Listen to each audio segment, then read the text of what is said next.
கடுமையான இருமல். குப்பை மேனியை சுண்ணாம்பில் கலந்து கழுத்திலே பத்திட்டால் பாட்டி. குணமாக்கியது பாட்டியின் மருந்தா இல்லை அவளின் பாசமா என்று தெரியவில்லை. மணத்தக்காளி, துளசி, அருகம்பில் என அவளின் மருந்து பட்டியல் வளர்ந்து கொண்டே போகிறது. உணவிலேயே பல மருந்துகளை கலந்திட்டால் அன்று. இப்பொழுது பசியார துரித உணவு விடுதிகளை தினமும் நாடுகிறோம். வாயிலேயே நுழையாத புது புது நோய்கள் பல நம் உடலுக்குள் நுழைந்து விட்டன. கைப்பையில் எது இருக்கிறதோ இல்லையோ அறிகுறியை மட்டும் குணமாக்கும் பல மருந்து குடுவைகள் இருந்து கொண்டே இருக்கின்றன. இன்றைய குடும்பம் ஒன்றில் மருந்தை பற்றிய செல்ல சண்டையை ரசிக்கலாமா?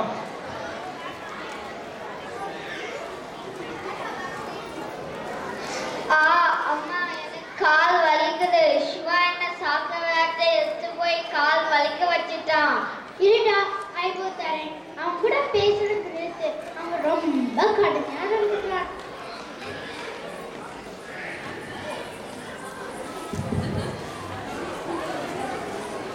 சும்மா எதுக்கெடுத்தாலும் மருந்து கொடுக்காத. உன மாதிரி புல் தடுக்கியே இருக்கான். வா வா வா வா வா வாங்க. என்னடா இன்னைக்கு நம்ம குலசாமிலே வரலன்னு பார்த்தேன். இவன் எப்படி நல்லதுதான். இப்ப நீங்களா பாக்குறீங்க? எனக்கு வலிச்சா நான் நல்லா தண்ணி குடிச்சு தூங்கிடுவேன். குடிக்கிறது ஊத்தி குடுக்கிறது எல்லாம் உங்க வேலை. சரி, இப்ப என்ன பிராண்டு கொடுக்கலாம்? இந்த குசும் தான் வேணான்றேன். நான் சொல்ற தண்ணி வந்து H2O தண்ணி. அதானே, உனக்கு ஏதாவது வச்சா உடனே சரியாகணுமே. அதனால உனக்கு ஏதோ ஒரு மருந்துக்காக தவிக்க பாக்குறேன். இந்த லக்ஷ்மி ஷாப்பிங் பண்ணலான்னு கூப்பிட்டுருக்கா. நான் போகணும். இப்ப என்ன பண்ணலாம்?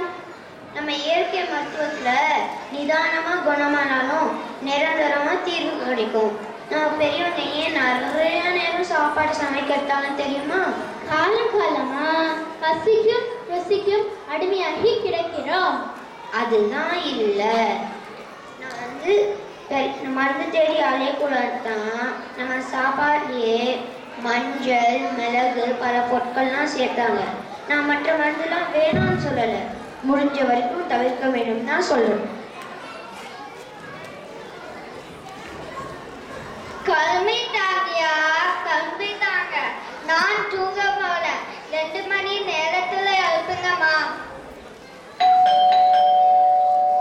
எனக்கு லக்ஷ்மி தான் நினைக்கிறேன்.